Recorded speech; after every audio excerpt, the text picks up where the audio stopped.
जब बाबा बैरागी ने मैसेज किया तब राज वसीम की उड़ती तलवार पर सवार हो गया था, जिससे वो लोग घर वापस लौटने वाले थे। गाड़ी गिरने के बाद वसीम ने एक गहरा गड्ढा खोदकर कार को उसमें दफना दिया था। इसके बाद उसने समतलीकरण का जादू करके गड्ढा भर दिया था ताकि वहां गड्ढे का कोई नामो निशान तक न दिखे। वसीम इस जादू का इतनी बार इस्तेमाल कर चुका था कि अब तो वो नींद में भी इसे कर सकता था। इसके बाद वसीम ने उड़ती तलवार को एक्टिवेट किया और वो लोग घर की तरफ उड़ चले। घर की तरफ लौटते हुए राज ने अपनी डिवाइस निकाली और पहाड़ी महारथियों का ग्रुप खोल लिया, जिसमें उसे बाबा बैरागी के हवाई जहाज उड़ाने वाले आइडिया के बारे में पता चला। ये देखकर राज पसीने से तरबतर हो गया, उसके रोंगटे खड़े हो गए। राज ने अपनी डिवाइस को हल्का सा छुपा लिया ताकि वसीम ये मैसेज न देख पाए। ये भी कोई बात हुई, जब सीनियर ने गाड़ी चलाना सीखी तो उन्होंने जादुई कलाओं से उसकी रफ्तार इतनी बढ़ा दी कि हम चट्टान से नीचे गिर गए। अगर अब सीनियर हवाई जहाज उड़ाएंगे तो हम तो शायद अंतरिक्ष में ही पहुंच जाएंगे और शायद हवाई जहाज जमीनी जहाज बन जाए। नहीं, ये नहीं हो सकता। मैं सीनियर को हवाई जहाज के करीब भी पहुंचने नहीं दूंगा।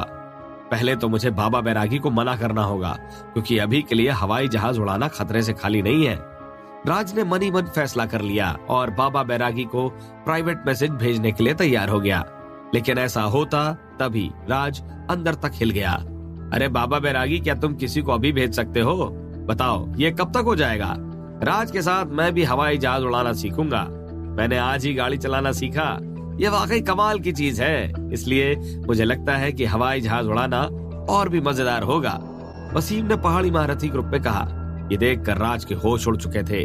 राज ने मुड़कर देखा कि वसीम उड़ती तलवार के साथ साथ अपनी डिवाइस भी चला रहा था।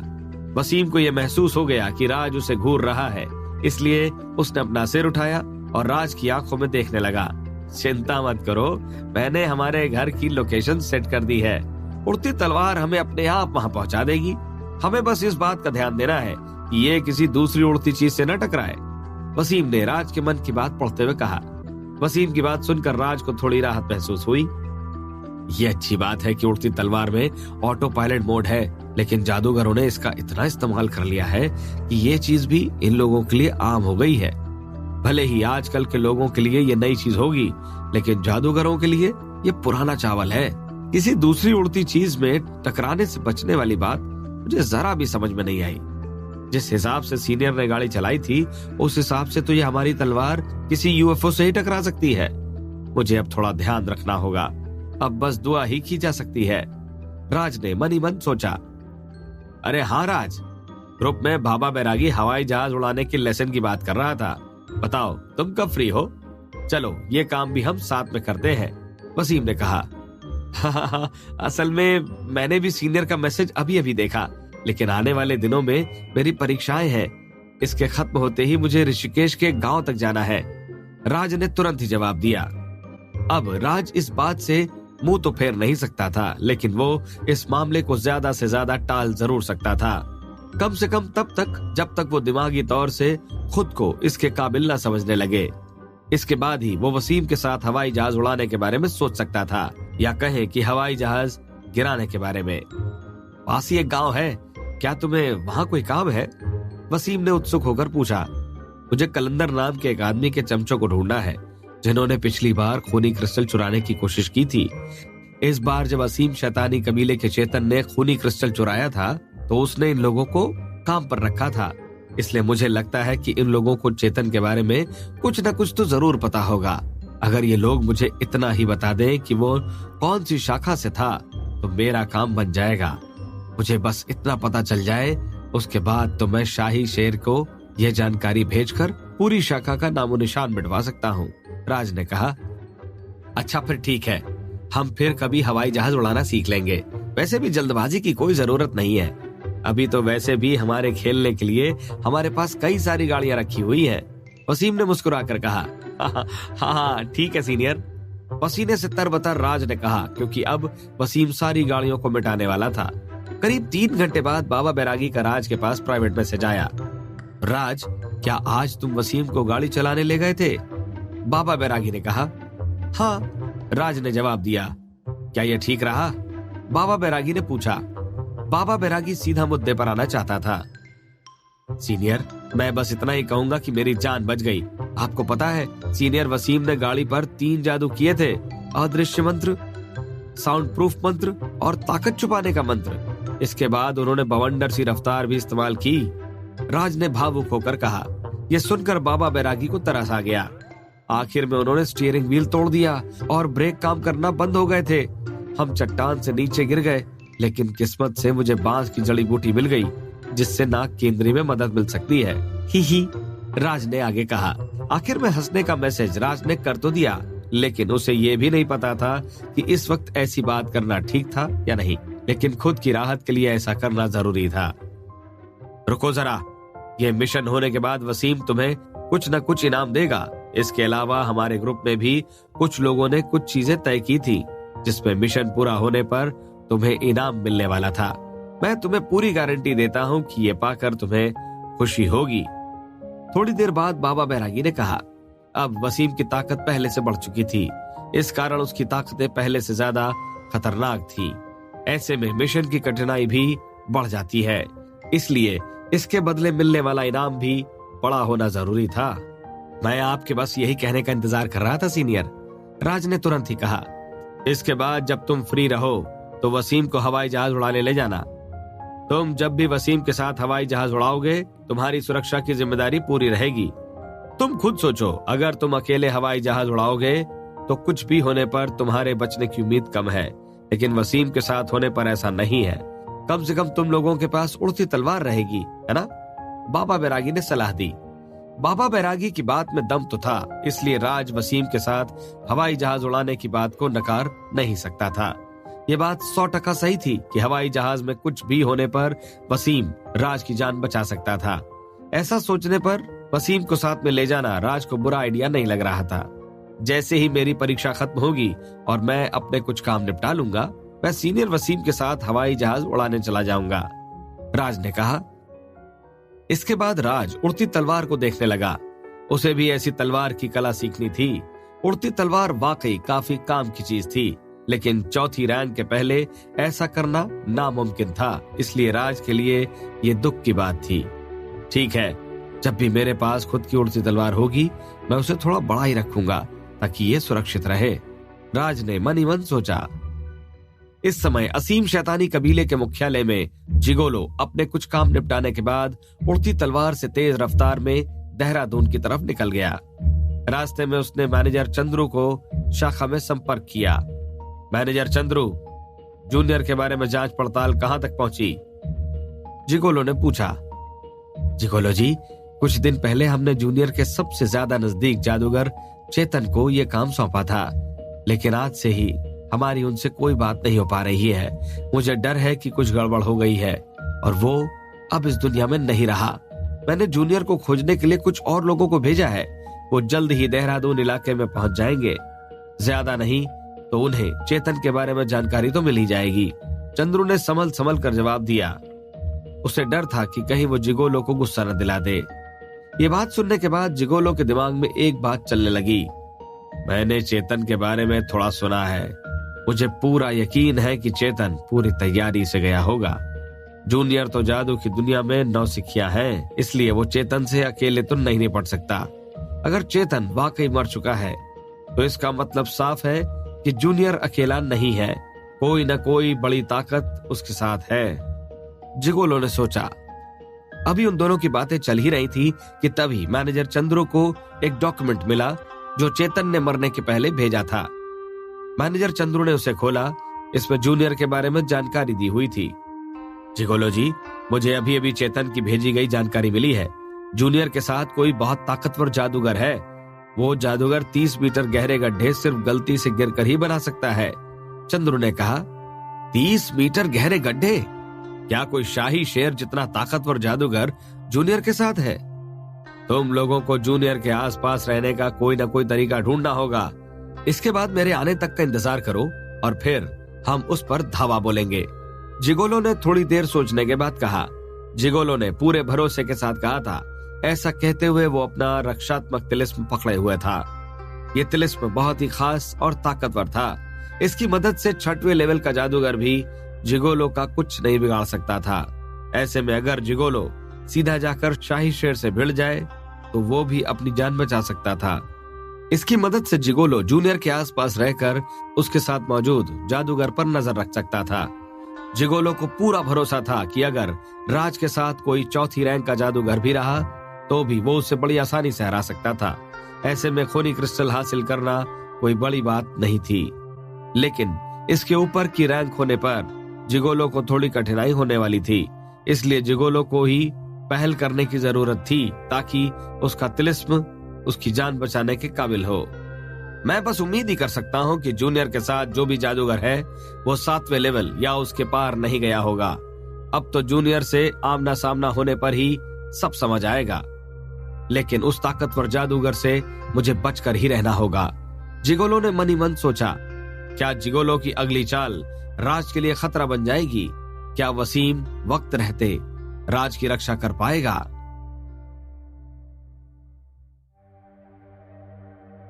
असीम शैतानी कबीले की महेंद्रगिरी शाखा में हयग्रीव गुफा के बाहर चट्टान पर बैठा था। उसकी माया पहले से भी ज्यादा बढ़ चुकी थी। थोड़ी देर बाद हयग्रीव के बगल में अलगू का अंश आ गया। उसके कुछ ही पलों के बाद नितेंद्र भी वहां आ गया। तीनों की ताकतें पहले से कुछ अलग हो चुकी थी। अब तक वो नए लेवल पर आने की कगार पर थी। जिगोलो को जूनियर ने पहला नुकसान पहुंचा दिया है। उसके चमचे को जूनियर ने मार गिराया। अलगू ने कहा, मुझे तो पहले ही पता था अगर जूनियर से निपटना इतना आसान होता तो मैं कब का उससे निपट चुका होता। क्या अभी भी उसके साथ कोई ताकतवर जादूगर है? हयग्रीव ने हंसते हुए कहा, हाँ, भले ही मैं उससे बहुत दूर था, लेकिन मैं यकीन से कह सकता हूँ कि कोई बहुत ही ताकतवर जादूगर जूनियर के साथ रह रहा है। इसके हिसाब से जूनियर से खूनी क्रिस्टल लेना आसान नहीं होने वाला। अलगू ने कहा। यह सुनकर हयग्रीव ने गहरी सांस ली। मुझे ऐसा लगता है कि हयग्रीव को किसी और बात की चिंता भी सता रही है। क्या वो जूनियर नाम का लड़का अपना खूनी क्रिस्टल अपने सीनियर को देने वाला है?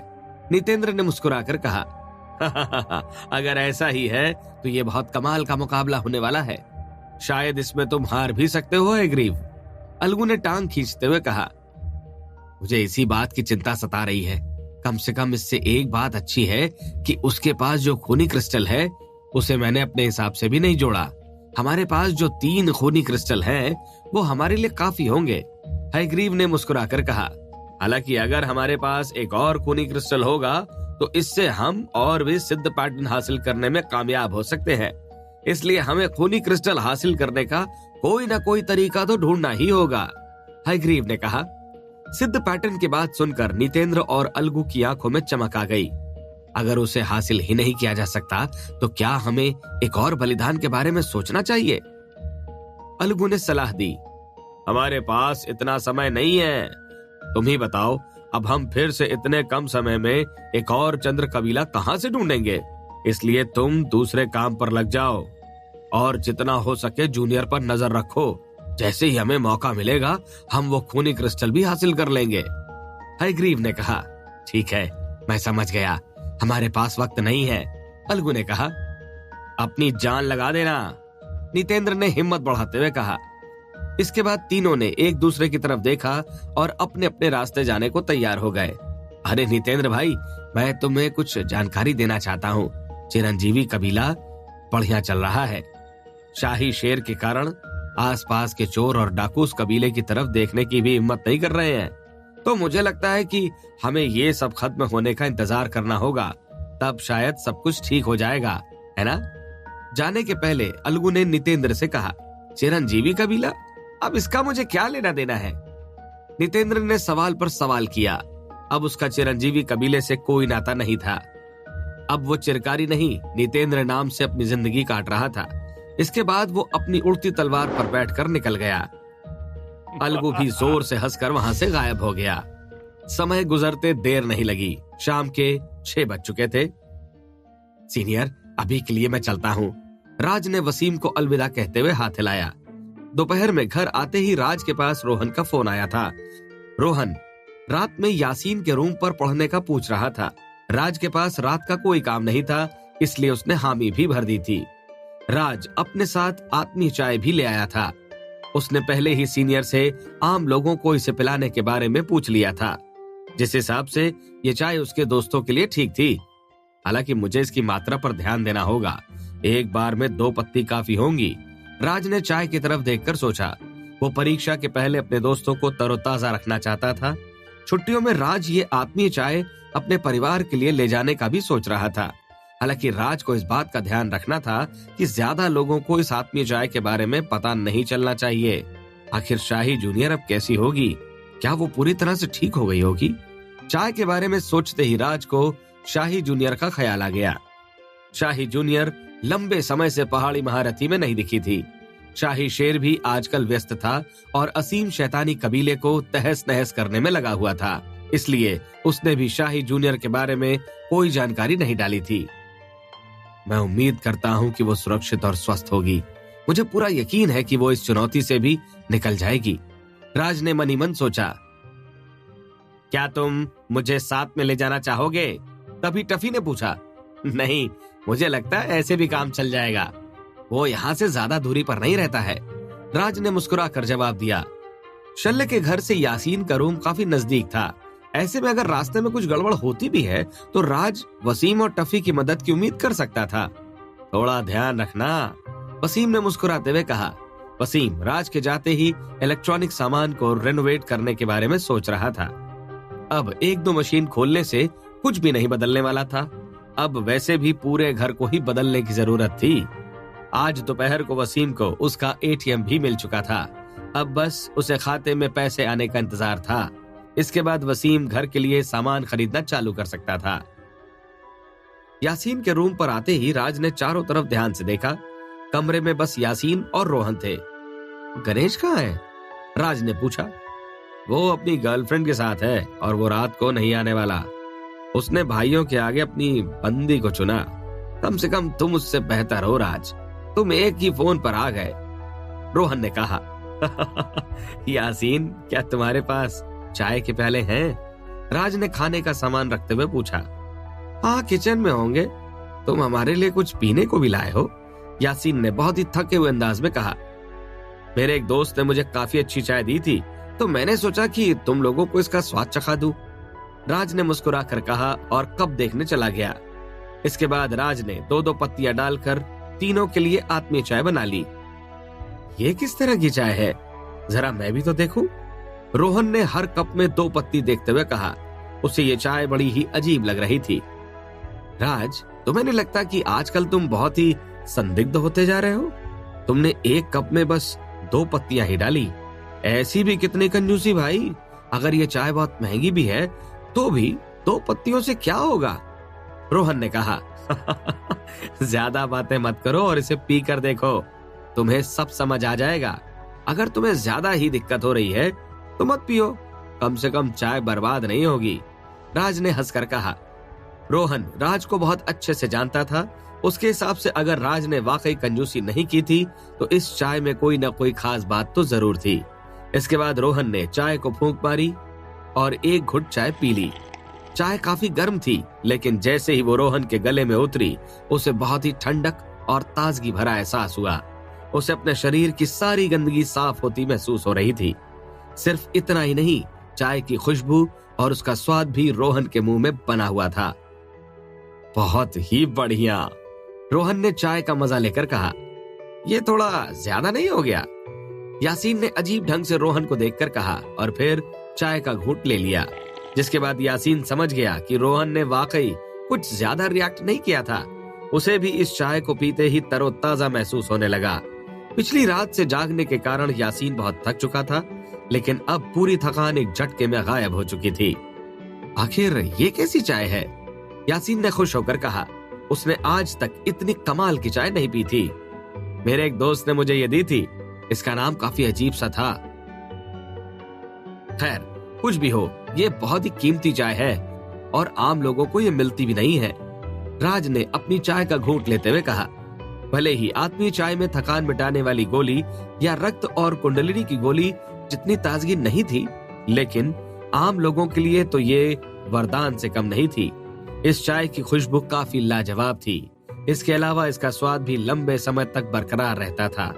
इसके अलावा इसकी कीमत भी ज्यादा नहीं थी, इसलिए इस चाय को जादूगरों में काफी पसंद किया जाता था। हालांकि अभी तक राज को इसकी कीमत नहीं मालूम थी। ये तो गणेश का नुकसान ही है कि वो यहाँ नहीं आया, रोहन ने हंसते हुए कहा।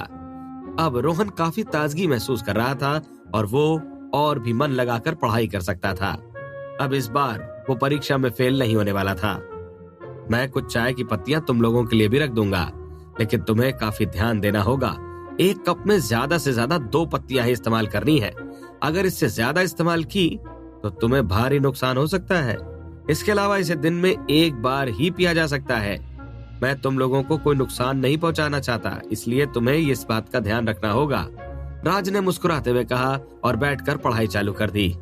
कितनी सारी शर्तें हैं, रोहन ने चाय के कप की तरफ देखकर कहा। उसे इस बात का बहुत दुख था कि इस चाय का सिर्फ 1 प्याला ही वो दिन भर में पी सकता था।